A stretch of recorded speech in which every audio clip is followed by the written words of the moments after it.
우리 협회분과 인사하십시다. 참 잘 오셨습니다. 집사님 복이 있습니다. 권사님 복이 있습니다. 장로님 복이 있습니다. 우리 모두 복이 있습니다. 하나님은 살아계십니다. 살아계신 하나님은 오늘 또 우리에게 말씀하시고 은혜와 복을 허락하시는 줄로 믿습니다. 할머니 핸드폰에는 누구 사진이 있을까요? 손주 사진이 있든지 아니면 할아버지 사진이 있든지 하겠죠. 얼굴이 담긴 사진이 있을 것 같습니다. 한동안 만나지 못한 사람이 보고 싶을 때 무엇을 보고 싶다고 하지요? 얼굴이 보고 싶다라고 하지요. 요즘은 핸드폰이 있어서 멀리 있는 사람도 보고 싶을 때 화상으로 연결해서 얼굴을 보면서 통화할 수도 있지요. 사람이 태어나면서 마지막 순간까지 사람의 어떤 모습을 남기려고 합니까? 태어날 때는 돌사진을 남기려고 하지요. 이 세상을 떠날 때는 영정사진을 남기고 떠나려고 하는 것 같습니다. 특징이 무엇입니까? 얼굴입니다. 사람의 얼굴은 그 사람의 모든 것을 알려주는 이미지, 그 사람의 정체라고 할 수 있겠습니다. 얼굴을 보고서 그 사람이 누구지, 누구다 이렇게 말을 하지요. 모든 사람의 얼굴은 다 다르다고 합니다. 한 사람도 똑같이 생긴 사람은 없다고 합니다. 이 얼굴이 주는 효과, 이미지 때문에 많은 사람들은 얼굴을 고치기도 하고 또 새로운 얼굴을 가지려고 합니다. 재미있는 것은 사람의 감정에 따라서 얼굴색이 변하고 다양한 표정을 나타냅니다. 그런데 사람에게만 얼굴이 있는 것이 아니고 동물에게도 얼굴이 있고 심지어 우리가 알지 못하겠지만 식물에게도 얼굴이 있다고 합니다. 그런데 오늘 성경을 보니까 하나님도 얼굴이 있다고 하고 있습니다. 25절과 26절을 보니까 두 번이나 그 얼굴을 너에게 비추사 그 얼굴을 너에게로 향하여 드사 하고 두 번이나 하나님의 얼굴을 우리에게 비추신다. 우리를 향하신다. 이렇게 표현하고 있습니다. 정말 하나님에게도 얼굴이 있을까요? 하나님의 얼굴을 보신 분이 있을까요? 얼굴을 보지 못했는데 그 하나님의 음성을 들을 수도 있을까요? 보지도 못한 그 하나님을 보여줄 수 있을까요? 하나님은 형상이 없다고 하셨습니다. 하나님의 형상을 만들지 말라고 하셨습니다. 하나님의 얼굴이나 몸을 만들면 우상을 만드는 죄악이라고 금하셨습니다. 그런데 그 하나님께서 그 얼굴을 우리에게 향하신다. 그 얼굴을 우리에게 비추신다. 이 말씀이 사실일까요? 성경 전체를 통해 볼 때에 하나님의 얼굴을 본 사람은 발견되지 않습니다. 출애굽기 33장 20절에 보니까 네가 내 얼굴을 보지 못하리니 나를 보고 살 자가 없다. 하나님께서 모세에게 말씀하셨습니다. 그렇다면 우리는 하나님께서 너희를 향하여 얼굴을 향하신다. 얼굴을 비추신다 하는 이 말씀을 어떻게 받아들이면 좋겠습니까? 정말로 하나님은 그 얼굴을 나를 향하여 드시고 바라보고 계실까요? 하나님의 얼굴은 정말로 있을까요? 아니면 없을까요? 왜 하나님께서는 그 얼굴을 우리를 향하여 드신다라고 말씀하고 계실까요? 하나님의 얼굴은 하나님의 속성, 하나님의 심정을 이미지화한 것입니다. 사람의 얼굴 근육이 1000개에도 넘는다라고 합니다. 마음이 무거우면 얼굴에도 그 근심이 드러나지요. 기쁨의 모습이 있습니다. 슬픔의 모습도 있지요. 찡그리는 모습도 볼 수 있습니다. 사람의 얼굴의 표정과 색깔이 다양하게 나타납니다. 하나님께서 그 얼굴을 비추신다. 그 얼굴을 향하신다 할 때에 우리에게 어떤 심정으로 향하시고 비추신다는 말일까요? 우리 본문을 아론의 축복 또 구약의 축복 이렇게 말하기도 합니다. 본문의 하나님의 얼굴은 우리에게 은혜와 평강의 복을 베푸시는 하나님의 심정, 하나님의 축복을 표현합니다. 하나님은 한결같은 분이십니다. 우리를 향한 애타는 심정, 우리가 복받고 잘 살기를 바라시는 한결같으신 하나님의 마음입니다. 하나님께서 우리를 향한 금년 한 해 너무나 애타고 간절한 그 심정을, 그 얼굴을 우리에게 비추신다, 우리에게 향하신다, 이렇게 표현하고 있습니다. 맞습니다. 하나님은 당신의 얼굴을 들어서 나를 향하여 준비된 복을 주시기를 원하십니다. 하나님의 얼굴은 우리를 향하신 하나님의 심정, 하나님의 마음을 나타냅니다. 하나님께서 나를 얼마나 사랑하시고 복 주시기를 원하시는지 나타내는 표현이 하나님의 얼굴을 우리에게 비추신다, 향하신다, 그렇게 표현한 것입니다. 아버지가 자식을 바라보는 자애로운 그 표정이 아버지의 얼굴에 드러나듯이 하나님께서도 우리를 사랑하시는 그 마음을, 그 얼굴을 우리에게 향하신다, 그 얼굴을 우리에게 비추신다, 이렇게 표현했습니다. 하나님께서 그토록 나를 바라보고 계심을 믿으시는 신자 되시기를 바랍니다. 2025년 한 해 동안 이런 아버지 하나님의 마음이 24시간 동안 나를 향하시고 계심을 믿고 모든 염려, 근심, 걱정을 아버지 하나님께 맡기고 승리하시는 성도 되시기를 기원합니다. 여호와 하나님 아버지께서 나를 향하여 얼굴을 드시고 복 주시기를 원하십니다. 여호와 하나님 아버지께서 그 얼굴을 드시고 나를 복 주신다는 그 사실을 믿음으로 받아들여야 합니다. 그렇다면 하나님 아버지께서 우리에게 주시고자 하는 복은 도대체 무엇일까요? 우리 본문을 통해서 뭐라고 말씀하시는지 묵상하기를 원합니다. 24절에 보면 이렇게 기록되어 있습니다. 여호와는 내게 복을 주시고 너를 지키시기를 원하신다. 복 주시고 지키시기를 원하신다. 지키시는 복을 주시기를 원하십니다. 지키신다, 그 말은 안전을 의미합니다. 하나님께서는 24시간 동안 얼굴을 나에게 향하고 계시면서 나를 안전하게 보호해 주시기를 원하신다는 겁니다. 지킨다 그랬는데 가시로 울타리를 둘러가지고 감히 침범하지 못하도록 안전하게 보호해 주신다 하는 의미에서 너를 지키시기를 원하신다, 그렇게 표현했습니다. 우리를 헤아리는 세력이 얼마나 많은지 모릅니다. 하나님께서 지켜주셔야만 하는 것입니다. 사단이 넘어오지 못하도록 하나님께서 지켜주셔야 되지요.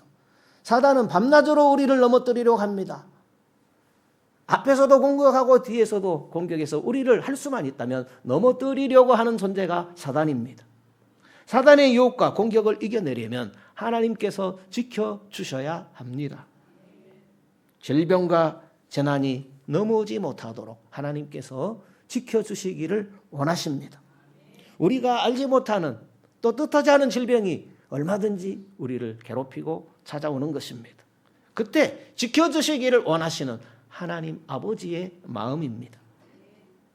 하나님께서 우리에게 지켜주신 복이 울타리 밖으로 넘어가지 못하도록 지켜주시기를 원하시는 것입니다. 그 하나님은 졸지도 않으십니다. 주무시지도 않으십니다. 그런 나를 지켜주시는 하나님이시다, 복 주시는 하나님이시다 라는 사실을 꼭 기억하시기를 축복합니다. 25절에는 은혜 베푸시기를 원하십니다. 은혜라는 것은 우리가 채울 수 없는 것을 채워주시는 하나님이시다라는 것입니다. 우리가 사는 동안 너무나 많은 부족과 궁핍을 경험하게 되지요. 우리가 채울 수 있는 것도 있지만은 채우지 못한 것들이 더 많이 있지 않습니까? 이때 하나님께서 얼굴을 향하여 드사 내 삶의 구석구석을 살펴주시고 부족한 것들을 채워주시는 은혜와 복을 허락하여 주시는 하나님이시다라는 사실을 말씀하고 있습니다. 우리가 채울 수 없는 것들이 많이 있지요. 내가 채울 수 없는 내 주변에 사람의 부족을 채워주시는 하나님. 우리가 살아가면서 내가 원하는 사람들을 마음대로 만날 수 있습니까? 그렇지만 하나님께서는 내가 만날 수 없는 사람들을 만나게 하시고 나의 필요를 채워주십니다. 아내를 주시고 남편을 만나게 하시고 자녀를 주시고 이웃을 주시고 친구를 주시고 동료를 만나게 하시는 것 하나님의 은혜입니다. 이런 만남의 축복을 허락하여 주시죠. 하나님의 은혜와 기적만이 채울 수 있는 상황들이 우리 삶 가운데서 얼마나 많이 있는지 모릅니다. 그런 환경을 만들어 주시고 필요한 사람 만나게 하시고 은혜를 베푸시는 하나님이십니다. 이런 하나님의 은혜는 아무런 대가 없이 우리에게 거저 주어집니다. 26절에는 평강 주시기를 원하시는 하나님이시다라는 겁니다. 26절에 요한은 그 얼굴을 내게로 향하여 드사 평강 주시기를 원하노라 하고 제사장들은 모세야 너는 또 아론에게 이렇게 하나님의 축복을 전해라 하고 말씀하고 있는 것입니다. 그렇습니다. 하나님은 당신의 얼굴을 들어서 나를 향하여 준비된 복을 주시기를 원하십니다. 하나님의 얼굴은 우리를 향하시는 하나님의 심정입니다. 하나님의 마음입니다. 하나님께서 나를 얼마나 사랑하시고 복 주시기를 원하시는지를 나타내는 표현이 그 얼굴을 나를 향하신다. 그 얼굴을 나를 향하여 비추신다 하고 표현한 것입니다. 아버지가 자식을 바라보는 자애로운 표정이 그 아비의 얼굴에 드러나지요. 그렇듯이 하나님께서도 우리를 사랑하시는 그 마음을 그 얼굴을 나에게 향하시고 그 얼굴을 나에게 비추시고 그렇게 표현했습니다. 하나님께서 그토록 나를 바라보고 계신다는 사실을 믿으시기를 바랍니다. 2025년 한 해 동안 이런 아버지의 마음이 24시간 동안 나를 향하시고 계심을 믿고 모든 염려 걱정 다 하나님께 맡겨버리는 성도 되시기를 기원합니다.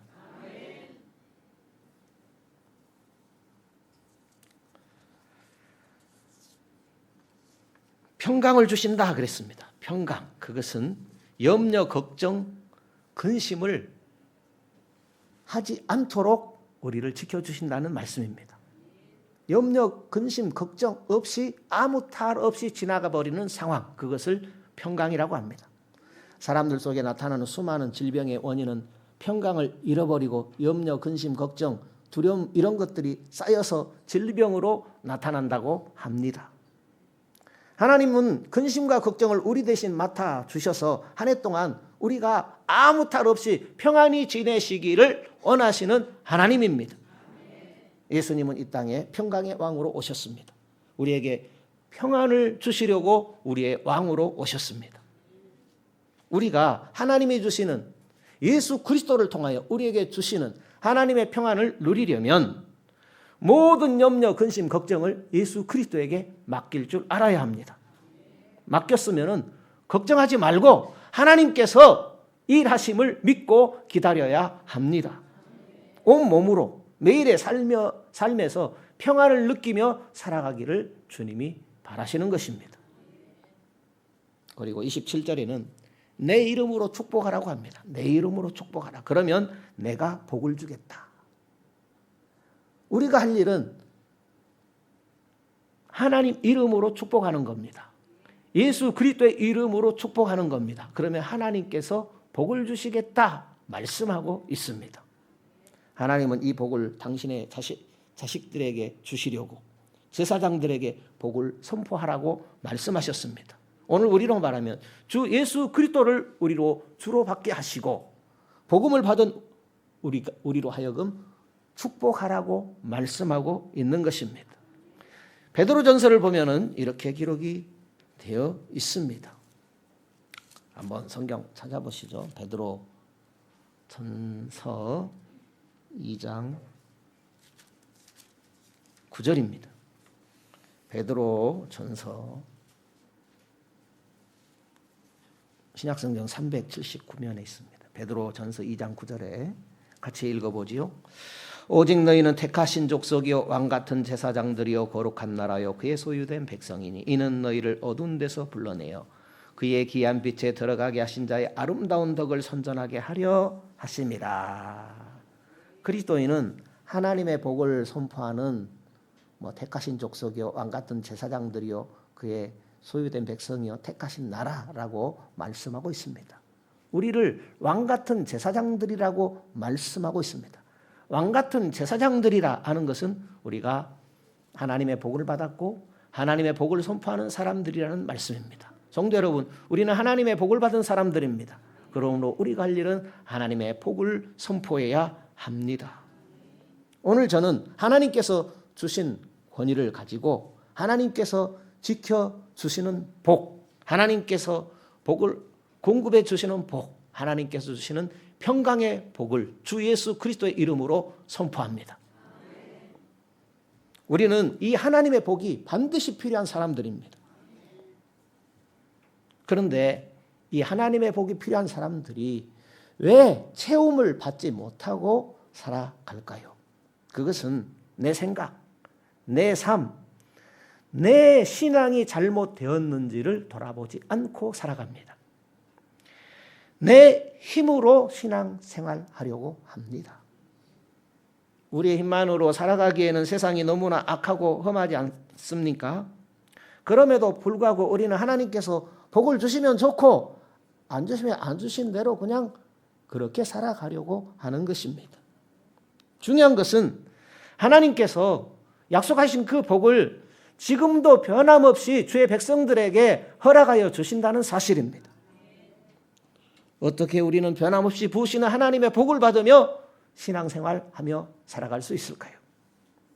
그것은 우리가 먼저 복에 대하여 불편한 마음을 내려놓아야 됩니다. 복에 대해서 불편한 마음을 내려놓는다 하는 것이 무엇이겠습니까? 그것은 하나님께서는 우리가 하나님이 주시는 복을 받고 잘 살아가기를 원하시는 하나님이십니다. 하나님은 오늘 또 우리에게 복 주시기를 원하시는 하나님이십니다. 하나님의 자녀들이 하나님의 복을 받고 사는 것은 너무나 당연한 일 아니겠습니까? 그러므로 우리는 하나님 앞에 나가서 그분께서 허락하시는 복을 구체적으로 구해야 합니다. 그 복을 사모하고 누리고 지키려면 하나님께 나가서 구하고 찾고 두드리는 복을 구하는 그런 믿음으로 나가야 하는 것입니다. 복은 옛날 시대만 주는 것이 아니라 시대를 초월해서 항상 하나님이 허락하시는 것입니다.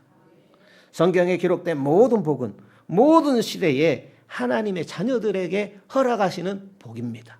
그것이 오늘 우리가 읽은 민수기 6장 22절에서 27절까지에 기록되어 있는 말씀입니다. 그러므로 나에게 주시는 축복의 말씀으로 받아들이고 아멘해야 할 줄로 믿습니다. 내가 너희를 지켜주겠다. 부족한 거 채워주겠다. 하늘 평안으로 지켜주겠다 하는 이 말씀을 아멘으로 받아야 할 줄로 믿습니다. 그러므로 우리는 이 복을 먼저 사모해야 합니다. 복에 대한 비전을 품고 믿음으로 받아들여야 합니다. 하나님은 복의 하나님이십니다. 우리는 지금 하나님 주신 복으로 살아가고 있습니다. 자녀들이 복을 구할 때에 기뻐하시며 후히 주시는 하나님 아버지이십니다. 하나님은 합당하게 복을 구하는 자에게 거절하시는 법이 없으십니다. 그 복을 구하고 그 복을 누려야 하겠습니다. 하나님께서 복을 주시는 이유가 무엇입니까? 그것은 그 복을 누리도록 위함입니다. 누리지 못한다면 그것은 복이 아닐 것입니다. 복을 주셨는데 누리지 못하는 것은 아버지의 마음을 근심하게 하는 까닭일 것입니다. 그러므로 우리는 받은 복이 있으니 그 복을 잘 지켜 나가야 합니다. 하나님 아버지의 심정을 또 그 마음을 잘 헤아려서 복을 잃어버리지 않도록 힘써야 합니다. 하나님 아버지께서 우리에게 주신 복 중의 복은 무엇입니까? 하나님 아버지께서 우리에게 주신 복 중의 복은 무엇입니까? 주 예수 그리스도입니다. 주 예수 그리스도를 주로 받은 것, 하나님께서 우리에게 허락하여 주시는 복 중에 복입니다. 하나님 아버지는 계속해서 우리에게 복을 허락하여 주십니다. 그렇지만 내 삶, 내 신앙 습관이 잘못되어지게 되면 복이 되어지지를 않습니다. 복을 주셔도 그것이 복인 줄을 모르고 살아가게 됩니다. 하나님은 지금도 나에게 복을 주시고 계십니다. 시공간을 초월하여서 하나님의 백성들이 받는 복을 오늘도 끊임없이 베풀어 주시고 계십니다. 복이 무엇입니까? 방금 말씀드린 주 예수 그리스도를 주로 받았으니 주 예수 그리스도로 살아가는 겁니다. 예수 그리스도로 살아가는 것이 복입니다. 창세기부터 주신 복입니다. 그것은 다스리고 정복하고 땅에 충만하게 되는 복입니다. 주님 오시는 날까지 하나님께서는 우리로 하여금 다스리게 하시고 또 정복하게 하시고 땅에 충만하도록 계속해서 복을 부어주시는 분이십니다. 이런 복을 누리며 살아가는 복된 성도 되시기를 축복합니다. 성도 여러분, 우리는 누구에게 다스림을 받는 사람이 아닙니다. 잔소리만 해도 싫어하는 사람들 아닙니까? 여러분을 억압하려는 사람들의 다스림을 당하지 마십시오. 우리는 다스려야 하는 사람들입니다. 정복해야 하는 사람들입니다. 땅에 충만한 복을 누리며 증거하며 나눠주며 사는 그런 사람으로 거룩한 하나님의 사람으로 택함받은 존귀한 사람들입니다. 이 사실을 알고 하나님께 영광 돌리며 기쁨으로 살아가시기를 축복합니다. 이 복을 지키는 비결은 감사입니다. 지난 한 주간 감사하시며 사셨습니까? 감사하면 우리가 승리하게 됩니다. 근본 주간은 감사를 잊지 말고 살아갑시다. 감사함으로 주신 복을 잊지 말고 감사함으로 하나님께서 주신 그 복이 흩어지지 말게 하고 감사함으로 하나님께서 주신 그 복이 배가 되도록 하십시다. 감사할 때 주신 복도 내 것이 되고 주실 복도 내 것이 되어질 것입니다. 그러므로 지금 누리게 하신 이 복에 대해서 항상 감사하며 살아가는 우리 모두가 되십시다.